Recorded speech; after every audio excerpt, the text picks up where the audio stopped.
राजस्थान, तेज धूप और रेत का देश। यहीं एक गांव था डर में डूबा हुआ। ये फुसफुसाहटों का गांव था, रात में नाचते सायों का। लोग इसे फुसफुसाहटों का गांव कहते थे। उनका कहना था कि ये श्रापित है, आत्माओं का साया है। अंधेरे के बाद कोई बाहर निकलने की हिम्मत नहीं करता था। रात के सन्नाटे को अजीब आवाजें चीरती थीं, चीखें, हवा में डर घुला हुआ था। अजय अलग था। वो एक छोटा सा लड़का था, मुश्किल से 12 साल का, लेकिन उसका दिल हिम्मत से भरा था। उसने कहानियों पर विश्वास करने से इनकार कर दिया। वो सच्चाई जानना चाहता था। वो अपने गांव की मदद करना चाहता था। एक दिन उसने अपने डर का सामना करने का फैसला किया। उसने गांव के बीचों बीच जाने का फैसला किया, उस हवेली में जो उसके किनारे पर खड़ी थी। एक ऐसी जगह जहां कोई जाने की हिम्मत नहीं करता था।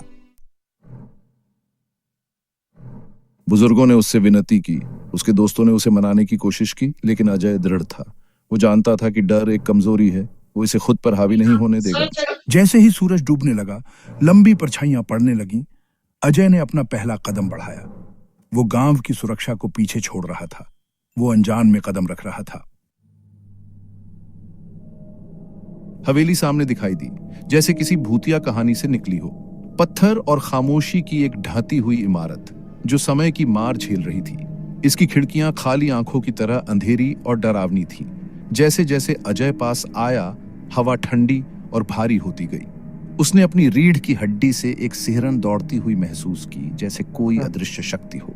उसने चरमराते फाटकों को धक्का दिया, जो धीरे धीरे खुलने लगे। सन्नाटे में आवाज गूंज उठी, जैसे कोई पुरानी यादें जगा रहा हो। वो हवेली के अंदर दाखिल हुआ और हर कदम के साथ डर बढ़ता गया। उसका सामना एक दमनकारी सन्नाटे से हुआ जो उसकी आत्मा को कंपा रहा था। भाग 5। एक भयानक खोज। फर्श पर धूल की मोटी परत जमी हुई थी। हर कोने से मकड़ी के जाले लटके हुए थे। अजय आगे बढ़ा। हर कदम के साथ उसकी अपनी सांसों की आवाज आ रही थी। वो एक कमरे में दाखिल हुआ। यह चांदनी की एक किरण से मंद रूप से जगमगा रहा था। उसने एक मेज देखी। उस पर एक किताब खुली हुई थी, प्राचीन चमड़े से बनी एक किताब। अजय उसकी ओर चला। उसने किताब उठाई। भाग 6। हवेली का रहस्य।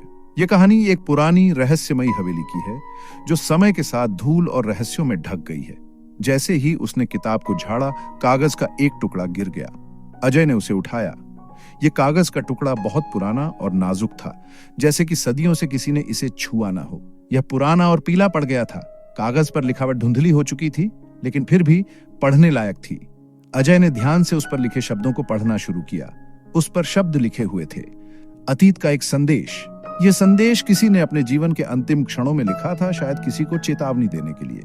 यह एक त्रासदी की बात करता था, एक परिवार की कहानी जो इस हवेली में रहता था, उनके साथ हुए अन्याय और उनकी दर्दनाक मौत की कहानी। यह बहुत पुराना है। यह कागज शायद उस समय का है जब यह हवेली अपने चरम पर थी। एक परिवार जिसके साथ अन्याय हुआ और हत्या कर दी गई।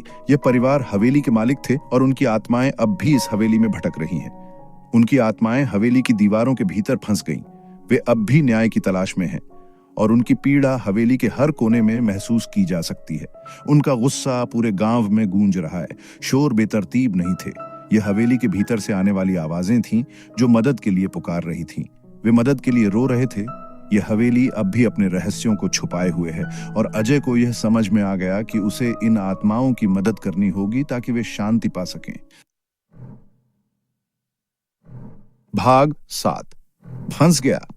अजय ने अपनी रीढ़ की हड्डी में एक सिहरन महसूस की। यह सिहरन केवल ठंड की वजह से नहीं थी, बल्कि उस भयावह माहौल की वजह से थी जिसमें वह फंस गया था। चारों ओर अंधेरा और सन्नाटा था और हर कोने से उसे किसी की निगाहें महसूस हो रही थीं। उसने हवेली के रहस्य का पता लगा लिया था। एक पुरानी किताब में छिपे हुए संकेतों को पढ़ते हुए उसने एक गुप्त दरवाजा खोज निकाला था। लेकिन जैसे ही उसने दरवाजा खोला, उसे एहसास हुआ कि उसने एक भयानक गलती कर दी है। लेकिन किस कीमत पर? उसने एक आवाज सुनी। यह आवाज किसी इंसान की नहीं थी, बल्कि किसी आत्मा की थी। वह आवाज धीरे धीरे तेज होती गई और अजय का दिल तेजी से धड़कने लगा। वह घूम गया। वो घिरा हुआ था। चारों ओर से छायादार आकृतियां उसे घेर रही थीं। वे आकृतियां धीरे धीरे उसकी ओर बढ़ रही थीं और अजय को समझ नहीं आ रहा था कि वह क्या करे। तुम कौन हो? अजय ने कांपते हुए पूछा।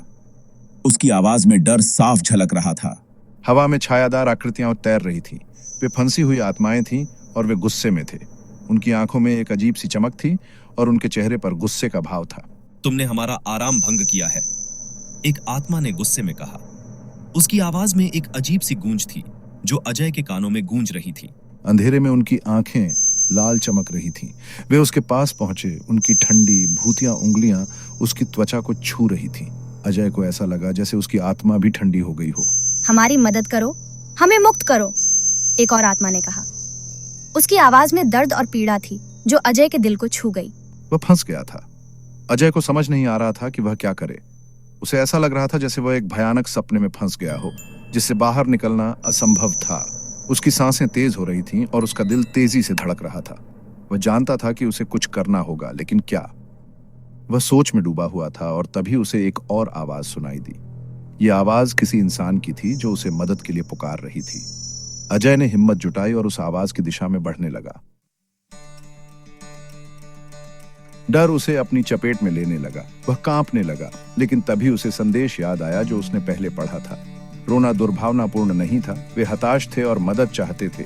ये आत्माएं नुकसान नहीं पहुंचाना चाहती थीं। वे शांति की तलाश में थीं। वे शांति चाहते थे। संदेश में कुंजी थी, एक पूजा का निर्देश। आत्माओं को शांत करने के लिए एक अनुष्ठान करना था। मुझे पूजा करनी है, यह मेरा कर्तव्य है। मुझे फंसी हुई आत्माओं को मुक्त करना है, उन्हें शांति देनी है। मुझे अपने गांव को बचाना है, यह मेरी जिम्मेदारी है। अजय हवेली से भाग निकला। वो दौड़ा हुआ गांव वापस आया। उसने उन्हें सब कुछ बता दिया। पहले तो ग्रामीणों को संदेह हुआ, लेकिन उन्होंने अजय की आंखों में डर देखा। उन्होंने उसके शब्दों में सच्चाई देखी। हमें उस पर भरोसा करना होगा। पहली बार गांव एकजुट हुआ। उन्होंने पूजा के लिए सामग्री इकट्ठा की। उन्होंने रात की तैयारी की। उन्होंने अपने डर से लड़ने की तैयारी की। अजय के नेतृत्व में ग्रामीण हवेली लौट आए। उन्होंने कमरे में प्रवेश किया। हवा प्रत्याशा से भरी हुई थी। छायादार आकृतियां उन्हें देख रही थीं। उनकी लाल आंखें उनकी हरकत पर नजर रखे हुए थीं। चलो पूजा शुरू करते हैं। अजय ने पूजा शुरू की। उसने प्राचीन शब्दों का जाप किया। उसने प्रार्थना और धूप अर्पित की। कमरा चंदन और आशा की गंध से भर गया।